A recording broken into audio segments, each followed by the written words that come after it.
오늘 말씀은요, 이제 내 이웃의 집을 탐내지 말라라는 제목으로 이제 말씀을 전하려고 하는데요. 어, 마지막입니다. 어찌 보면 이 십계명, 우리가 그동안 계속해서 다뤄왔던 이 십계명 마지막 계명인데, 왜 내 이웃의 집을 탐내지 말라가 마지막 계명이 되었는지를 생각해 볼 필요가 있습니다. 여기서 말하는 우리가 그 이전까지의 계명들과는 조금은 다릅니다. 어떤 부분이 다를까요?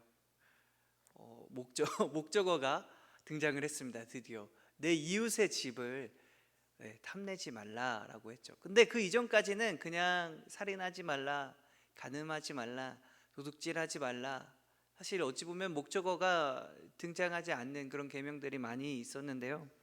그런데 오늘 드디어 마지막에 내 이웃의 집을 이라는 목적어를 가지고 그것을 탐내지 말라라고 이야기를 하고 있습니다. 왜 탐내지 말아야 할까요? 제가 그동안 이제 설교 가운데 조금 이제 한번 저 스스로 어떤 발전을 위해서 제 설교를 이제 들었는데요. 정말 미치겠더라고요. 여러분이 참 고생이 많으신데요. 한 얘기를 또 하고 한 얘기를 또 하고 하는 거 보면서 이건 정말 듣기가 힘들다, 나 스스로도 듣기가 힘들다라는 그런 개인적인 피드백들이 있어서 정말로 간략하게 또 핵심만 한 얘기를 안 하도록 노력을 해보겠습니다. 그래서 바로 결론을 말씀을 드리면요, 왜 우리는 탐을 내지 말아야 할까요? 일단 첫 번째로 하나님이 하지 말라라고 하셨고요. 그리고 그동안 우리가 가지고 있던 이 신명기의 계명들 생각을 해봤을 때, 이 이웃의 집을 탐내지 않는 것이, 우리가 하지 말라고 하는 것을 하지 않는 것이 나를 살리는 일이고, 또 내가 살아갈 수 있는 어떤 기반과 삶의 어떤 가능성들을 확보하는 일이겠구나라는 그런 얼마든지 합리적인 추측도 할 수 있겠죠. 그러면 또 뭐가 있을까요?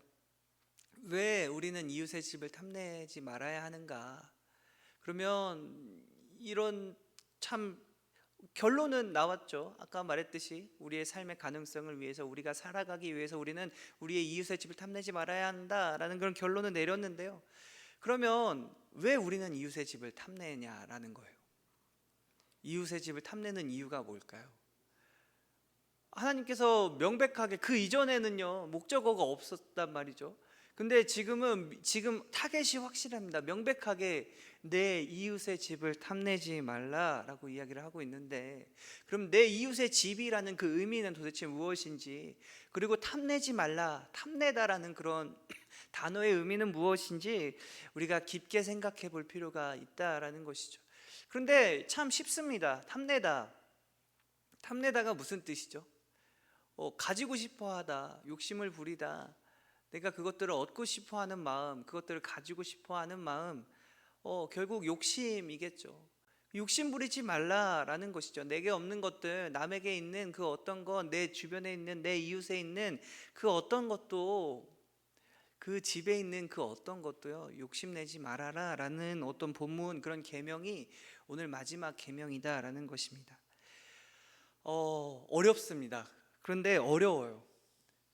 지금 이 계명이 그냥 이렇게만 보면 그냥 그런가 보다라고 이야기를 하는데요, 어찌 보면 내 이웃의 집을 탐내지 말라라는 계명이요, 우리가 앞에서 말했던 살인하지 말라, 간음하지 말라, 도둑질하지 말라, 이 모든 것들을 종합하고 있는 마지막 계명이다라는 것이죠. 결국 이 내 이웃의 집을 우리가 우리의 이웃의 집을 탐내지 않는 것은요, 결국 살인하지 않는 것이고요, 또 도둑질하지 않는 것이고, 또 간음하지 않는 것이다라는 것이죠.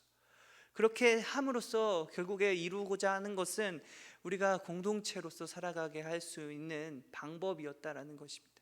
우리가 살아가는 방향성, 우리가 살아갈 수 있는 최소한의 울타리, 우리가 살 수 있는 환경을 만드는 것이 결국에 우리가 우리의 이웃의 집에 있는 것을 탐내지 않는 것을 통해서 이루어진다라는 사실을 이 십계명이 반증, 어찌 보면 반대에 대한 개념으로 말을 하고 있다라는 것이죠. 그러면 아까 말했듯이 왜 우리는 우리의 이웃의 것을 탐내는가?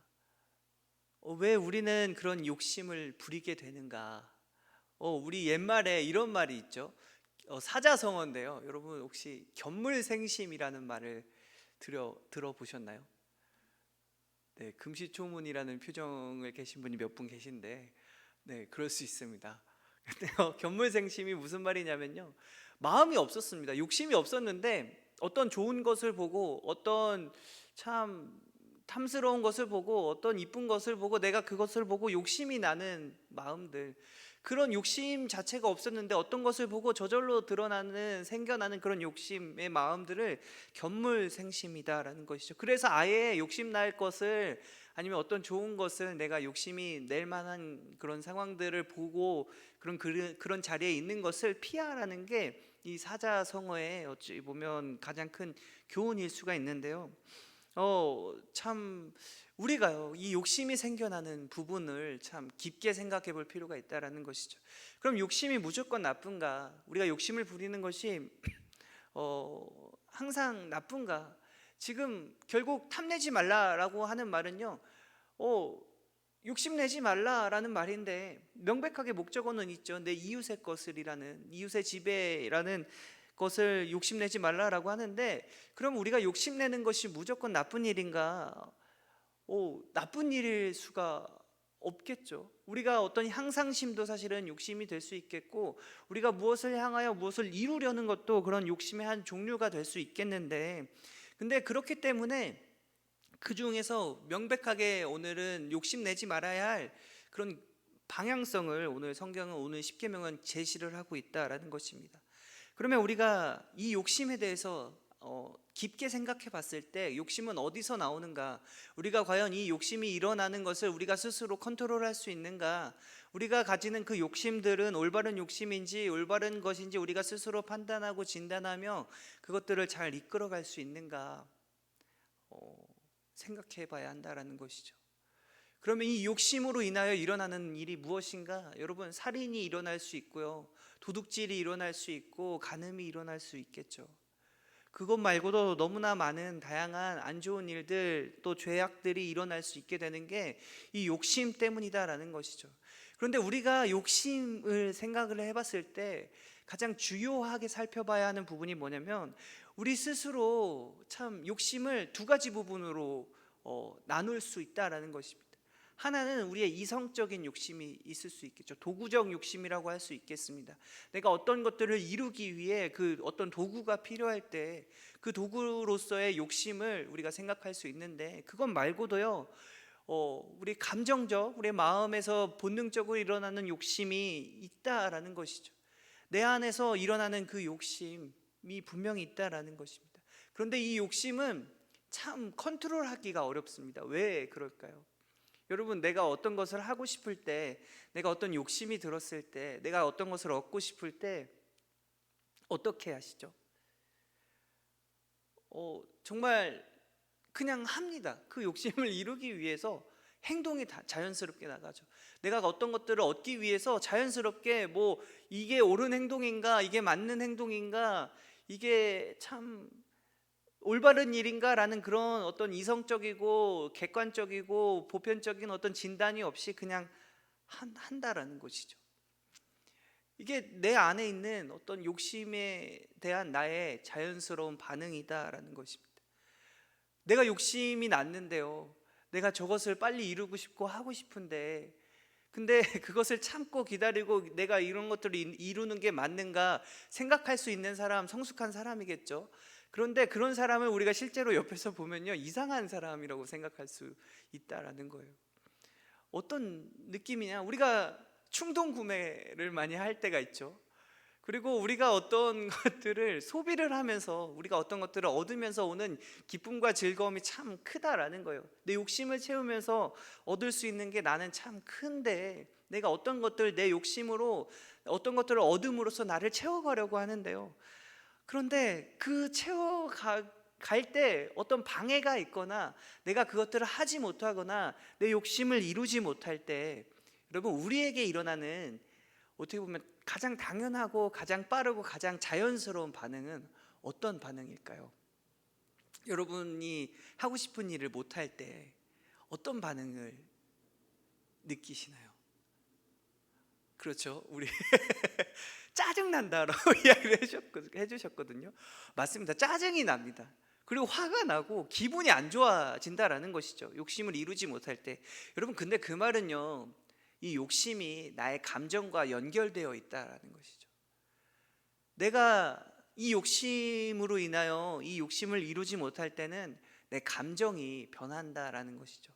그런데 여러분, 그러면 내 감정이 그렇게 변하는데요, 그럼 반대로 우리가 이성적으로 이 감정에 대해서 이루지 못하는 것에 대해서 짜증이 나니까 이 짜증나는 이 감정에 대해서 내가 그 감정을 컨트롤할 수 있나요? 이거 왜 짜증나? 짜증날 게 아니야, 짜증나지 마 하고 내 마음에, 내 감정에 내가 이성적으로 호소를 했을 때, 여러분, 이 감정이 순식간에 가라앉고 사라지고 이것들이 정리가 되나요? 혹시 그런 분들이 있으시면 병원을 가보시는 게 좋을 것 같은데요. 정말 쉽지 않습니다.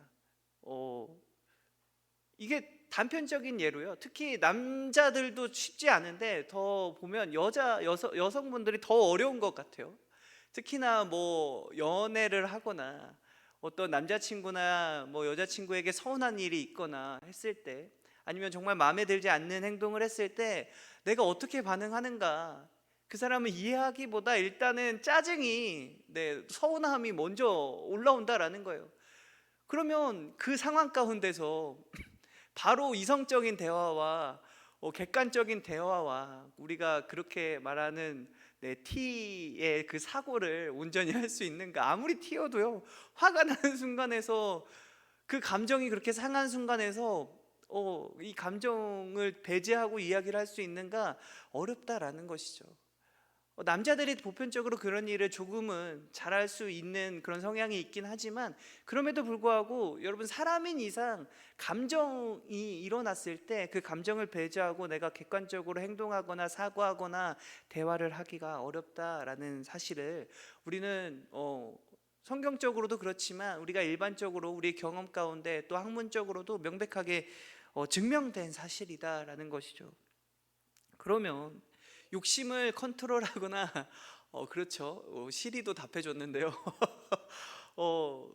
정말 내 욕심을 컨트롤하는 것은요, 내 감정을 다스리는 것과 같다라는 그런 맥락을 가질 수 있게 된다라는 것이죠.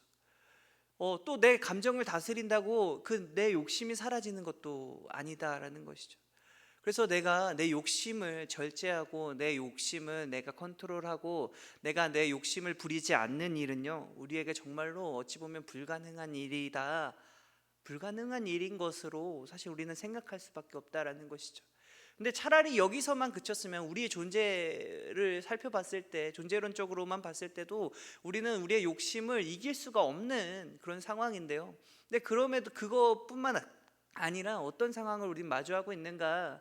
사회적인 분위기, 사회적인 현상 속에서도 우리가 가진 그 욕심들, 너가 가진 그 소확행, 조그만한 욕심들과 조그만하게라도 어떤 것들을 이루려고 하는 그런 욕심들을 채워가는 게, 그런 욕심들로 나를 채워가고 나를 행복하게 하는 게 좋은 일이고 행복한 일이고, 그렇게 그런 삶을 살아가는 게 올바른 삶인 것 같아라는 그런 메시지들을 무의식적으로 대중매체나 우리가 많이 읽는 어떤 강연들이나 책이나 이 세상의 분위기가 이미 세상의 풍토가 이미 그런 방향으로, 욕심을 이뤄라, 욕심을 채워라 라는 방향으로 우리를 계속 내몰고 있다라는 것이죠. 그렇기 때문에 오늘 우리가 읽은 내 이웃의 집을 탐내지 말라라는 이 말씀은요, 거의 이루기가 어려운 일이라는 것을 우리가 알 수 있다라는 것이죠. 그냥 단편적으로만 봐도요, 우리가 SNS에서 보여주는, 인스타그램에서 보여주는 어떤 사진들, 내가 좋은 곳에 가서 좋은 것들을 먹고 좋은 시간을 보내고 하는 그런 것들을 보여주는 일들, 그리고 우리가 욕심내는 일들, 그 근본을 찾아봤을 때 참 우리가 그런 일을 하는, 그 보여주고자 하는 그런 것들은요, 참 우리가 그 근본에, 우리의 마음에 있는 핵심은 어떤 마음인가? 내가 이렇게 좋은 사람이고, 내가 이렇게 좋은 환경에 있고, 나는 이렇게 좋은 사람이다라는 것들을 보여주고 싶은, 남들에게 자랑하고 싶은 마음이 너무나 크다라는 것이죠. 우리가 그런 욕심도 우리의 마음 가운데 있다라는 거예요. 근데 이런 자랑하고 싶은 욕심과 내가 좋은 사람이 되고 싶은 욕심, 그리고 누군가에게 인정받고자 하는, 칭찬받고 싶어 하는 그런 욕심들이 우리 안에 너무나 크게 자리 잡아 있으며, 또 이미 그런 것들을 세상의 어떤 문화 가운데 너무나 자연스럽게 우리에게 스며들었다라는 것이죠. 그러면 이런 현상 가운데 우리가 한 가지 더 살펴볼 수 있는 건 뭐냐면요, 우리의 욕심이요, 나 스스로 나를 채우고 나를 자족하게 하고 그냥 내가 내 편한 대로 내 행복을 찾는 것이라고 생각할 수 있겠는데, 근데 중요한 것은요, 오늘 본문에서 봤을 때 내 이웃의 것을 탐내지 말라라는 그런 계명을 살펴봤을 때, 우리의 욕심은요, 누군가와 비교하면서부터 시작된다라는 거예요. 누군가와 비교하면서부터 내가 나에게 없는 다른 것들, 누군가에게, 내 이웃에게 있는 것들을 보면서 내가 그것들을 갖고 싶다. 그리고 내가 그 사람보다 더 좋은 사람이 되고 싶다. 내가 누군가보다 더 뛰어나고 싶고, 더 멀리 가고 싶고, 더 높이 가고 싶고, 더 좋은 사람이 되고 싶다라는 그런 욕심들. 우리에게 일어나는 근본적인 욕심은 우리의 감정들과 연결되어 있으면서, 한 가지 중요한 점은 뭐냐면 다른 사람과도 연결되어 있다라는 것이죠. 혼자서 우리의 근원적인 욕심이 잘 일어나지 않는다라는 거예요. 누군가와 함께 했을 때, 누군가와 만났을 때 일어나는 것이 우리의 감정과 연결된, 우리에게 근본적으로 일어나는, 우리가 해결할 수 없는 욕심이다라는 사실을 오늘 이 말씀 제목, 이 말씀 가운데서도 우리가 욕심에 대해서 생각해 볼 수 있었다라는 것이죠. 그러면 중요한 점은요, 이 욕심이 해결하기 어렵고 컨트롤하기 어렵고, 나는 자연적으로 욕심을 부릴 수밖에 없는 사람이다, 그리고 세상도 그런 것들을 우리에게 보여주고 있고 그런 것들을 유도하고 있다라는 사실까지도 알겠는데, 참 절망적이죠. 이 말씀을 지킬 수가 없는 상황이라는 것을 제가 계속해서 말씀을 드리고 있었다라는 것이죠. 그러면 우리는 이 말씀을 어떻게 지켜야 하는가? 이 말씀을 어떻게 지켜야 하는가? 그리고 우리는 우리가 가진 이 욕심들을 어떻게 극복해 나갈 수 있는가 생각해 볼 필요가 있는데요. 첫 번째는요, 우리가 우리의 욕심을 제어할 수 있고 그나마 이 욕심을 우리가 극복해 나갈 수 있는 한 중요한 초점이 있는데, 그게 뭐냐면 공동체입니다. 우리가 혼자서 신앙생활을 할 수 없다라는 말들은 참 많이 들었는데, 왜 혼자서 신앙생활을 할 수 없는가? 하나님께서는요, 혼자서 살아가게 사람을 두지 않으셨다라는 것이죠. 함께 같이 공동체를 이루며 살아가도록 만드셨는데, 근데 이 공동체를 이루며 살아가도록 만드셨을 때 우리가 창조된 모습 그대로라면 우리가 얼마든지 살아갈 수 있겠지만, 우리 안에 죄성이나 타락으로 인하여 우리가 변질되었다라는 것이죠. 그래서 우리에게 찾아온 것이 무엇인가? 결국 욕심과 불순종, 교만함, 이런 것들이 찾아오게 되었는데, 그 사람을 보면서 그 사람이 가지고 있는 것들 욕심 부리기 시작했다라는 것입니다. 그래서요, 우리는 함께 살아가기가 어려워졌죠. 누군가와 비교하게 될 수밖에 없고, 누군가의 것들을 갖고 싶다라는 그런 욕심이 들면서 결국 그 누군가를 어찌 보면 죽일 수도 있고, 누군가의 것을 도둑질할 수 있고, 그 누군가의 아내와 바람을 피고 간음을 하는 그런 참 안타까운 상황들을 우리는 우리 사회 속에서, 우리의 주변에서도, 또 내 삶을 돌아보면서도 많이 느낄 수 있는 부분들이 있다라는 것입니다. 그러면 우리는 어떻게 이런 상황을 이겨낼 수 있는가? 아까 말했듯이 공동체입니다. 결국에는 우리는 함께 살아가야 한다라는 것이죠. 우리가 욕심을 절제할 수 있고, 우리가 욕심을 이겨낼 수 있고, 우리가 욕심을 그나마 참 컨트롤할 수 있는 방편은요, 우리가 함께 해야 한다라는 거예요. 나 혼자서는요, 내 욕심, 내가 가지고 있는 그런 것들을 이루고자 하는 것을 내가 이겨낼 수가 없다라는 것인데, 근데 그 이겨낼 수 없는 일들 가운데 함께 한다면, 내가 가진 욕심들과 나의 상황들과 나의 어려움들을 같이 공유하고, 그것들을 이겨내기 위해, 극복하기 위해 함께 할 사람들이 우리에게는 반드시 필요하다라는 것입니다. 그래서 말씀한 것이 내 이웃의 집을 탐내지 말라. 같이 있는 사람의 것을 탐내지 말아라 라는 것이죠. 그래서 서로 탐내지 말고 서로 사랑하여서 그 공동체를 이뤄가며 살아가라. 그 공동체 가운데 그 연합하여 살 수 있는 환경을 만들고 그 모습들로 하나님의 백성으로서 하나님의 어떤 자녀로서 온전한 삶을 살아가라 라고 지금 이야기를 이 십계명 가운데 말씀하고 있다라는 것이죠. 그래서 우리에게는요, 공동체가 반드시 필요한데 이 공동체가 결국에는 어떤 곳이냐? 결국 교회가 되겠죠. 하나님의 뜻을 따라 살아가는 공동체, 그것을 우리는 교회다라고 생각할 수 있습니다. 그래서 우리는 교회에 나와서 이 공동체 가운데 연합하면서 우리가 우리의 안에 있는 그런 죄성들을 다스리며 살아가야 한다라는 것이죠. 그런데 과연 그럼 이것들로 충분한가? 누군가와 함께함으로써 또 이 공동체를 이루어감으로써 우리가 온전히 우리 안에 있는 죄성들, 우리 안에 있는 욕심들, 우리 안에 있는 그런 참 안타까운 것들을 우리가 절제할 수 있고 이겨낼 수 있고 극복할 수 있는가? 사실은 명백하게 우리가 답은 알고 있죠. 할 수 없다라는 사실들. 우리가 교회로 그 공동체를 이룸으로써 그것들을 온전히 다 컨트롤할 수 있다면 우리 교회에는 참 행복과 기쁨과 감사함만 있어야 하는데 교회 안에서도 다툼과 시기와 질투들 그리고 많은 아픔과 상처들이 있는 것들을 보게 된다라는 것이죠. 그러면 우리는 이 근본적으로 이 욕심을 해결하기에 무엇이 필요한가? 결국 그것은 우리가 하나님을 사랑해야 한다라는 것입니다. 이상하죠.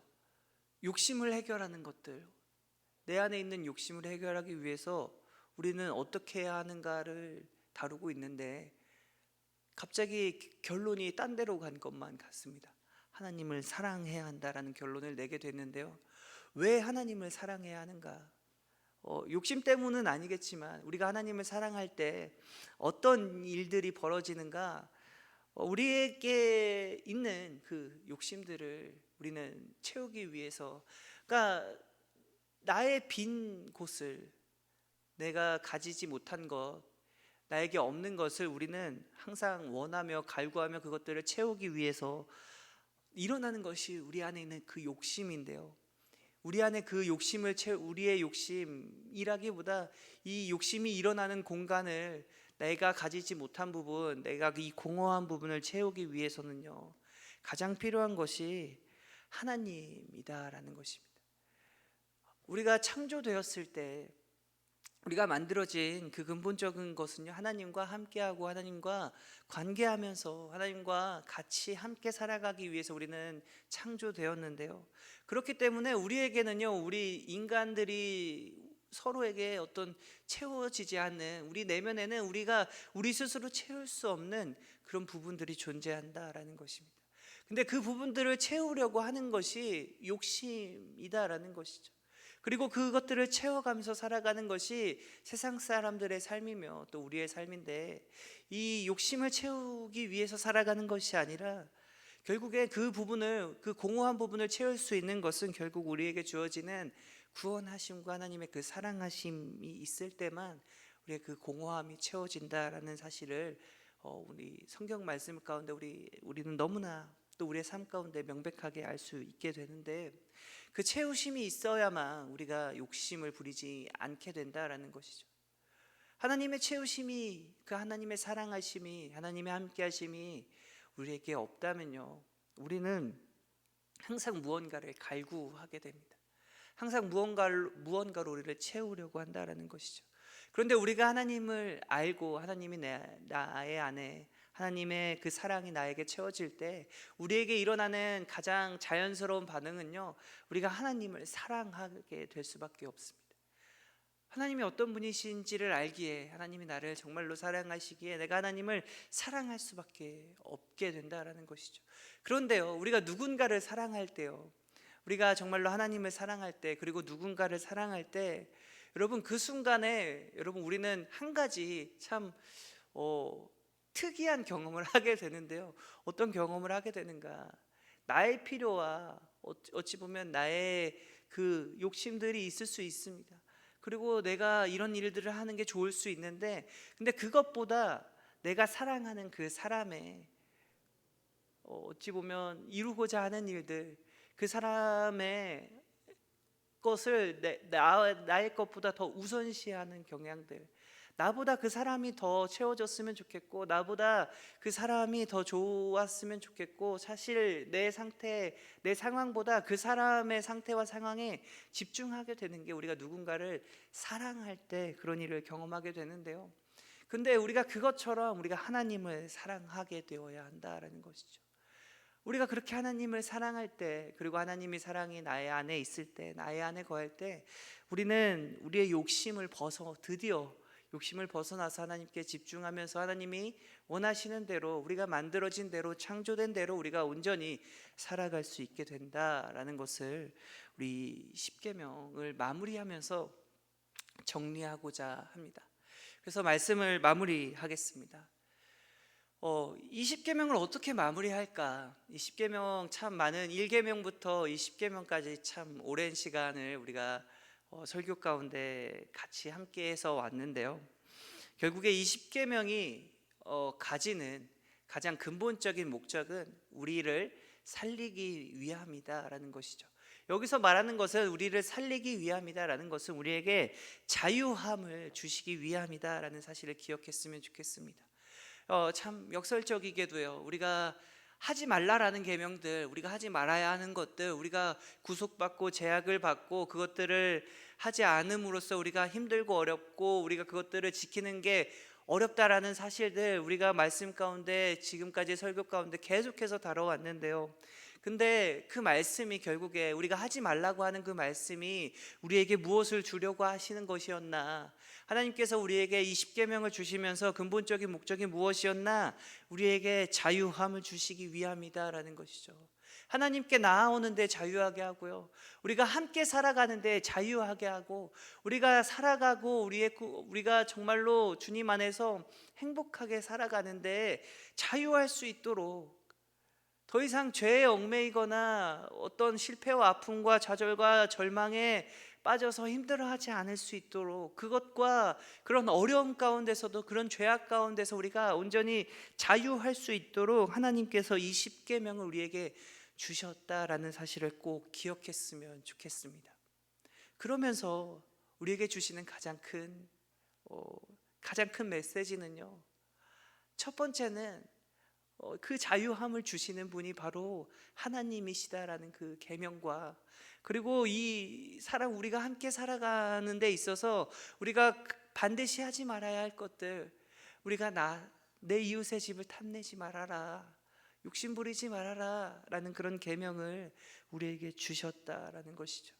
우리가 이 십계명을 기억했을 때 많은 내용들, 참 많은 이야기들이 있었지만 다 기억하시지 못하셔도 되겠는데요, 오늘 이 말씀 가운데 하나님이 우리에게 자유함을 주시는 분이시며, 또 우리가 이웃의 집을 탐내기 시작할 때부터, 우리가 욕심을 부릴 때부터 우리는 참 어쩔 수 없이 그 자유함과 떨어져서 얽매임과, 자유하려고, 참 행복하려고, 자유하려고 하는 욕심인데요, 우리가 가진 그 욕심이 우리를 자유케 하는 것이 아니라 우리를 더 얽매고, 우리를 고통스럽게 하고, 우리를 아프게 한다라는 그 사실을, 그리고 그 아픔 가운데, 그런 얽매임 가운데 우리가 벗어날 수 있는 유일한 방법은 결국 우리에게 자유함을 주시는 그 하나님께 의지하며 그 하나님을 사랑하는 길이라는 것을 우리가 잊지 않고 꼭 살아가는 우리 청년부 되시길 간절히 소원합니다.